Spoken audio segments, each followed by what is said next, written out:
You know that feeling when something is clearly there, but no one is saying it out loud. It's in the way someone pauses just a little too long before answering. In the messages that feel carefully edited, like something was removed before they hit send. In the eye contact that lingers, then disappears. Nothing is technically wrong. But something isn't being said. And you feel it. Most people would look at this and simplify it. They'd say if he knows, he should just say it. Or he's being confusing on purpose. Or worse, they'd turn it back on you, like you're overthinking, reading too much into small things.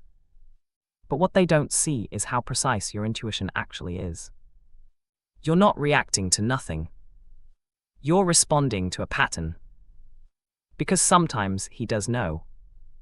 He just won't say it. And there's more going on here than people realize. What looks like silence on the surface is often a complex psychological process underneath. Not indecision, not ignorance, something else. There's a concept in psychology known as cognitive emotional dissonance. It's when someone's thoughts and feelings don't fully align, or when they understand something intellectually but haven't processed it emotionally. So yes, he might know how he feels. He might recognize the connection, the tension, the shift between you.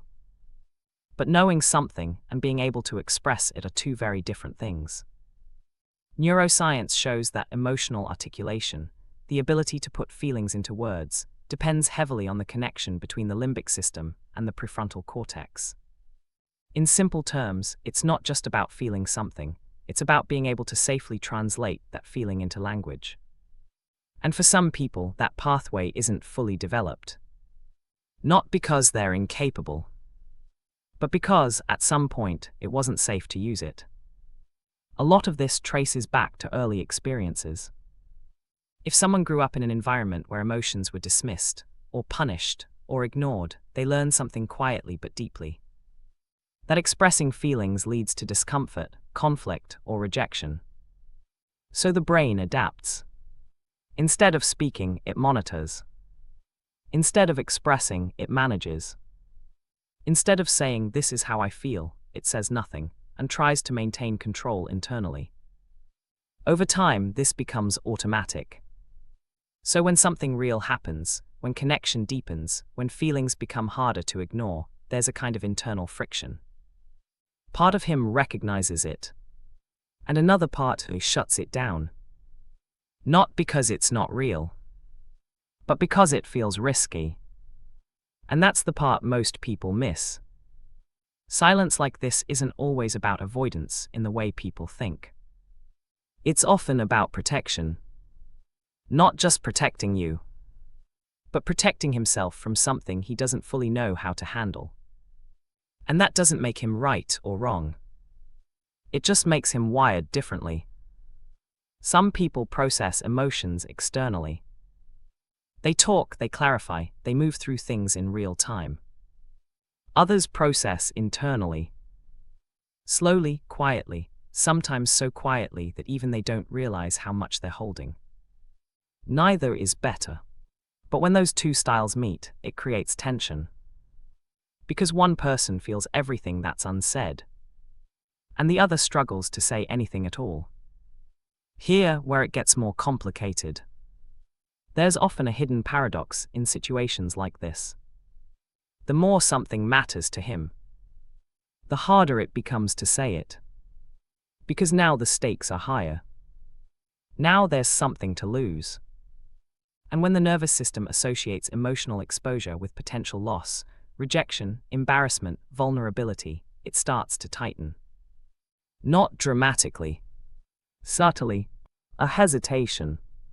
A delay. A shift into safer topics. So from the outside, it can look like he doesn't care enough to speak.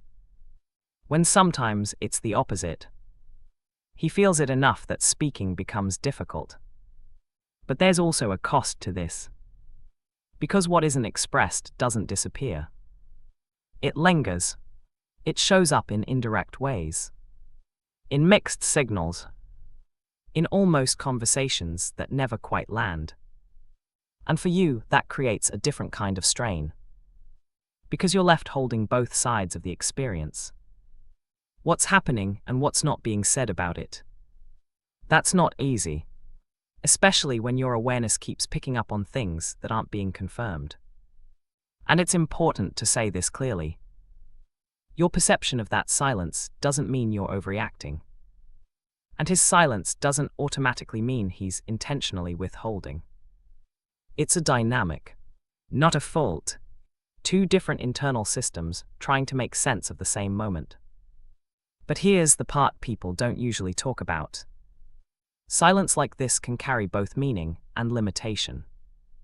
It can mean there are real feelings underneath. But it can also mean those feelings may not be expressed in the way you need. And both can be true at the same time. That's the trade-off. Because emotional depth without expression can feel just as confusing as emotional absence. And over time, what matters isn't just what someone feels internally, but what they're able to share consistently in reality. Still, none of this makes you difficult for noticing. And it doesn't make him incapable for struggling to say it.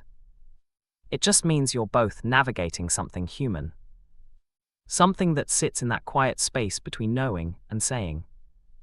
So if you've been feeling that tension, like something real is there but never fully acknowledged, there's a reason for it. Your mind isn't creating it.